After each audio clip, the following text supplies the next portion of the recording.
Hey everybody, it's Chainsaw. Today we are continuing on the Iron Maiden Discography with, of course, the 1992 release entitled Fear of the Dark. Let's jump into this record. So 2 years after No Prayer for the Dying, the band is back with Fear of the Dark with 12 tracks. That's a lot of songs you have to go through on this record. And surprisingly enough, a little while ago, I would say about a year and a half ago, maybe 2 years ago, I was actually thinking about reviewing this album because I reviewed Seventh Son of a Seventh Son randomly back in 2012, and I just thought, hey, I want to review another Iron Maiden record, and I decided to pick this one. And I listened to it probably about 9 or 10 times back in the day when I was thinking about reviewing this, and it never got around to doing it. So hearing this album to get ready for this review, it refreshed everything I remembered about it. I started remembering these songs as they were playing through the whole entire 12 tracks, and so this album really came back to me, and my opinions have obviously changed because back then I didn't know too much about the entire discography and all the information, but now that we've gone through the discography, Fear of the Dark, I understand where the band has went through up to this point and all of that, so I have a better understanding of this record. Because this album was definitely a different one than the sorry about that, Seventh Son of a Seventh Son. So there was a huge difference there, but like I said, I didn't know the history back then. Fear of the Dark is definitely, in my personal opinion, an improvement from No Prayer for the Dying, as No Prayer for the Dying was definitely a mixed album for me. Fear of the Dark is still considered a controversial record, as it's still kind of dividing some fans, but more fans, I think, like this album more than No Prayer for the Dying, or at least appreciate this album more. This obviously gives you 12 songs to really, it gives you a lot of songs to really decide if you're going to like this album or not. But at the same time, with more songs, becomes more of the thing where if you're going to enjoy this album more because there's more songs, or if you're not going to enjoy it as much because you feel like there's more filler songs and not enough songs to kind of keep the momentum up for this record. For me, it kind of falls in that ladder, but not to the specific point where there's a lot of filler songs. It's more of like there are particular songs that I consider to be not on the same level as other songs. There are songs on this album that set a bar, to where the other songs at least need to reach a certain point where they have to reach a certain momentum at least to kind of keep your attention, or keep, you know, to keep people wanting to listen to more. Because when these specific songs that are really good that stand out on this record come along, and they set that bar to where you're excited and you're loving the song, and then when you get to another song and it doesn't even get close to reaching that bar of the previous song, you're going to question, is the band going this whole thing where they're going to be, they got some good songs, but other songs not so much? It feels like that to me, because when you hear these particular songs that do stand out, they stand out in a big way, and then you go, well, these songs are great. I don't understand why these songs could be great. They're getting close to that mark. They're getting close to that point where the song could be great, but there's particular sections or certain things going into them that really makes them not so great.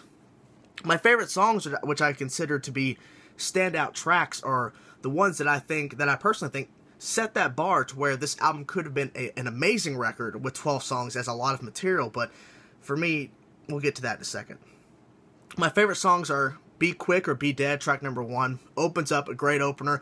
Love the riff. I love the whole idea of the song. It's just a great opener. It gives you a promise that there is some songs on this album that are worthy of being, you know, called as great Iron Maiden songs. From Here to Eternity, I love the song especially for the chorus. It's very, very catchy, and it really does stand out. Afraid to Shoot Strangers. Now, this is a song almost clocking in at 7 minutes in length, and this is a song that I think takes full advantage of the capability of what Iron Maiden could do, because it goes through different sections and different things to where it's this particular thing in this section is keeping your attention, and then you go to this next section, and now this thing is keeping your attention. Then you go to this other thing, now this thing's keeping your attention. So you're always switching your focus to different things throughout the song, and the song really does take advantage of the different things that Iron Maiden has done in their career. So that's definitely a very standout song. Childhood's End, a very great song there. Wish it could have been a little bit shorter, but it definitely was a good song in my opinion. Chains of Misery, which I consider is a good track. It's definitely not one of my favorites, but I do want to include it because it is a catchy song. Judas Be My Guide, track number 10. Same thing there. Fear of the Dark, the final track, the title track. I feel like Fear of the Dark, the actual song, is, I think, the one that really does set the bar the most throughout this record, because not only is it the title track, but it has so much going for it. It has a lot of great things in it. It feels like that they put a lot more attention into this final song. It is the final song. It's the closer. So I think that they really put a lot more attention into this song, and I wish they would have put more attention into some other songs. As the songs that I didn't really mention, they're either, to me, they're not really standing out. They're not really doing too much to really keep my attention and to keep me wanting to hear it again, because these songs, they're close, or they're just kind of, thrown in, because there's 12 songs, and I personally believe that there could be 10 songs on this album. There could be 9. I don't understand why they kept just throwing in songs. It feels like at certain points, it's like I think they're just throwing in a lot of music. As we all know, this is the final album with Bruce Dickinson, but I feel like for what he did on this record, he did a good job, but I feel like that, back to the whole statement I was just saying a second ago, I feel like there's too many songs on this album. They could have cut it, they could have thrown a couple of these other songs onto like B-sides or something like that, or whatever they wanted to do, like in a later release, just kind of release them as bonus songs or something for like a later re-release or something, but that's just my personal opinion. But for what it is, the 12 songs, you get a good deal of Iron Maiden. You get a good, some good songs and some good song sections within particular other songs that I think show the potential of what this album could have fully been. But it kind of, it's kind of 3/4 there. If they would have taken that extra 1/4 to really work on these other songs and maybe chop 2 songs off, and to really put a lot more effort, I think, into these other songs that really don't have that much going for them, I think this album would have been a fantastic record. But for what it is, 3/4 there. It's kind of, it's got a lot of great things going for it, but it's got a couple of negative things, but it's more positive. So this album, like I was saying earlier in this review, is definitely a better album than No Prayer for the Dying. So with the actual band members themselves, and we'll talk a little bit about all the stuff that they did, and we'll be done with this review.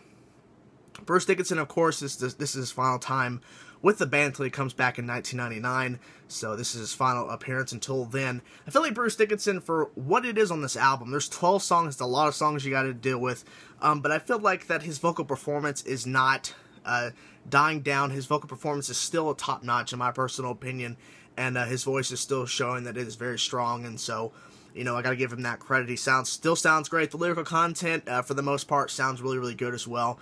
So, it's gonna be kind of interesting to hear the next vocalist that comes into the picture.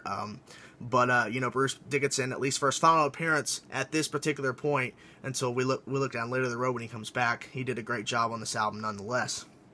So, gotta give him credit for that. It did really good. Dave Murray and Janick Gers. I should have re-looked at that name just in case. But yeah, so the guitar playing on this album, I feel like for the most part, the rhythm section, as we're only focusing on the rhythm, then we'll get to melodies and solos. The rhythm playing, at least for this album, I feel like is, for the most part, it's pretty good. The riffs, I think there's some really catchy riffs. There are some moments where the riffs are really the main focus, and that's the main thing you want to pay attention to as we're building up to something.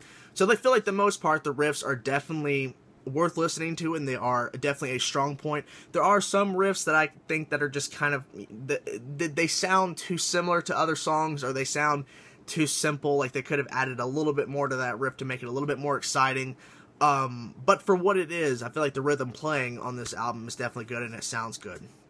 Melodies, I think, are always top-notch no matter what you do, and I'm interested to see if the melodies are going to be good on these 2 albums that are going to be coming up that does not feature Bruce Dickinson. I'm curious to know, because people are saying now I've reached the dark age, the dark times of Iron Maiden, so we'll definitely see when we get to that point. But for this album, the melodies, I feel like, are still strong, and there's still a lot of presence there, and it's something you want to pay attention to. And the solos, once again, they range from melodic solos, very soothing and peaceful and beautiful, and then we get to these shreddy parts. So the solos are still top-notch. So the melodies and solos have not really changed with this album. Not even No Prayer for the Dying, for the most part. Those were still good there, too. But Fear of the Dark, the melodies and solos are definitely the top-notch thing, and rhythm is close behind. So the guitars, for the most part, it's pretty good, except for those few rhythm riffs. Few of those. Of course, we go to Steve Harris on bass.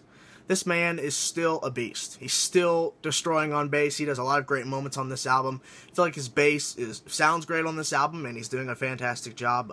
There's nothing really nothing negative for him personally, but I'm curious to see what's going to happen with the later releases, but for this Fear of the Dark, with the 12 tracks that he was given, I feel like that he had plenty of time to really throw in a couple of pretty cool bass things to kind of keep your attention on the bass part whenever those things come up, so gotta give positives for that. Of course, now we're going to go to the final man, Nicko McBrain. I feel like that Nicko is doing another fantastic job here. His drums sound great. I feel like that he's doing some pretty cool things, and I want to give him props because some of the songs that I did not mention in my favorites that I considered to either be, just filler, or in the sense like, they could have had more work for them.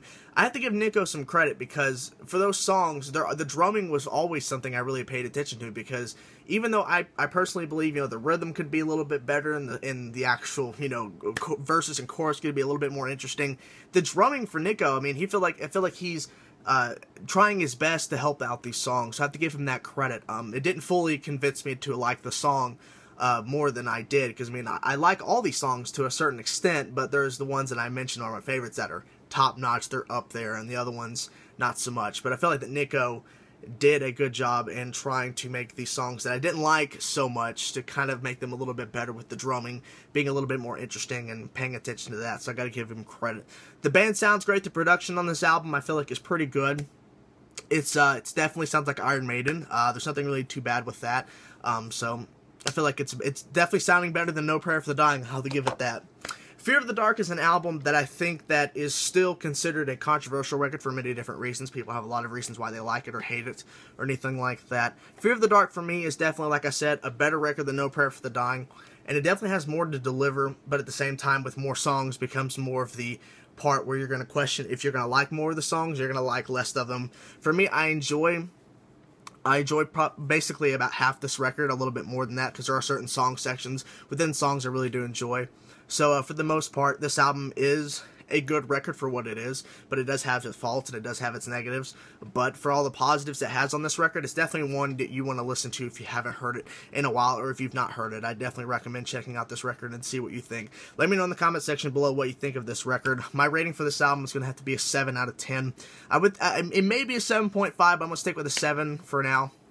For this album is definitely, it is a good record for what it is, but so stick with that. So thank you guys for watching. If you liked the video, like the video. If you want to see me or more of my stuff, click my name or subscribe to see more. Thank you guys for watching. Sorry for coughing and basically messing up. So anyways, talk to you later. Peace.